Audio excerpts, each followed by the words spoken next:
నమస్తే మిత్రులారా, గురుకుల బోర్డు నుంచి ఒక బిగ్ అప్డేట్ అయితే వచ్చింది టీజీటీ ఆస్పిరెంట్స్కు. టీజీటీ ఆస్పిరెంట్స్ ఎవరైతే హాల్ టికెట్ నెంబరు తప్పుగా ఎంటర్ చేయడం అనేటువంటి జరిగిందో వాళ్ళందరూ కూడా ఎడిట్ ఆప్షన్ అనేటువంటిది ఇవ్వడం అనేటువంటి జరిగింది. ఇక్కడ స్క్రోలింగ్ అవుతుంది కాబట్టి తప్పకుండా మీరు వెబ్సైట్లోకి వెళ్ళి ఎడిట్ అనేటువంటిది చేసుకోండి. దాంతోపాటుగా మార్క్స్ కూడా చేసుకోవడానికి టైం అయితే ఇచ్చింది.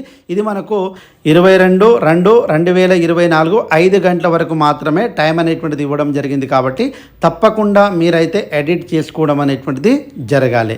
అదే రకంగా చాలామంది టెట్ మార్క్స్ ఎంటర్ చేసేటప్పుడు, సీటెట్ మార్క్స్ ఎంటర్ చేసేటప్పుడు వాళ్ళ ఒక డేట్ అనేటువంటిది, కట్ ఆఫ్ డేట్ అనేటువంటిది దానికంటే ముందే క్వాలిఫై అయినటువంటి వాళ్ళ మార్క్స్ మాత్రమే ఎంటర్ చేయండి అని చెప్పడం అనేటువంటి జరిగింది. కాబట్టి అది టెట్ ఎగ్జామ్ బిఫోర్ 5/4/2023 దానికంటే ముందే మనం ఎలిజిబిలిటీ అయినటువంటి మార్క్స్ మాత్రమే ఎంటర్ చేయండి అనేటువంటిది ఒక పర్టికులర్ డేట్ కూడా వాళ్ళు ఇవ్వడం అనేటువంటిది జరిగింది. కాబట్టి మిత్రులారా, తప్పకుండా అయితే ఎప్పటికప్పుడు మీకు అప్డేట్స్ ఇస్తూ ఉంటాను. చాలామంది అడిగారు, అన్న హాల్ టికెట్ నెంబర్ తప్పబడ్డది, ఏం చేయాలో అర్థం కావడం లేదని, టెన్షన్ అవుతుందని చాలామంది ఉదయం నుంచి కూడా ఫోన్ చేశారు నాకు.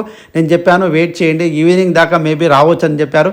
100% వచ్చింది. సో ఎనీహౌ మిత్రులారా, తప్పకుండా ఎవరైతే వాళ్ళు చూస్తూ ఉన్నారో తప్పకుండా వాళ్ళు కూడా కామెంట్ రూపంలో తెలియజేయండి. ఎప్పటికప్పుడు మీ అందరికీ కూడా జెన్యూన్ ఇన్ఫర్మేషన్ ఇవ్వడానికి తప్పకుండా శ్రేణు ఇంగ్లీష్ క్లబ్ అనే యూట్యూబ్ ఛానల్ మీకు తోడుగా ఉంటుంది. అదే రకంగా అవరోహణ క్రమం కూడా పాటించి తప్పకుండా ట్రిప్ సొసైటీ నిరుద్యోగులకు ఒక శుభవార్త అందించాలని మనస్ఫూర్తిగా కోరుకుందాము. తప్పకుండా ప్రభుత్వం మన పైన ప్రేమతోటి 100% కూడా ఈ అవరోహణ క్రమాన్ని పాటించాలని మనస్ఫూర్తిగా కోరుకుంటూ ఎప్పటికప్పుడు మీకు అప్డేట్ ఇస్తూ ఉంటాను. వీలైతే మన ఛానల్ని లైక్ చేసుకుంటారని, అదేవిధంగా సబ్స్క్రైబ్ చేసుకుంటారని మనస్ఫూర్తిగా కోరుకుంటూ ముగిస్తున్నాను. జై హింద్. Thanks for watching. All the best. Bye. See you.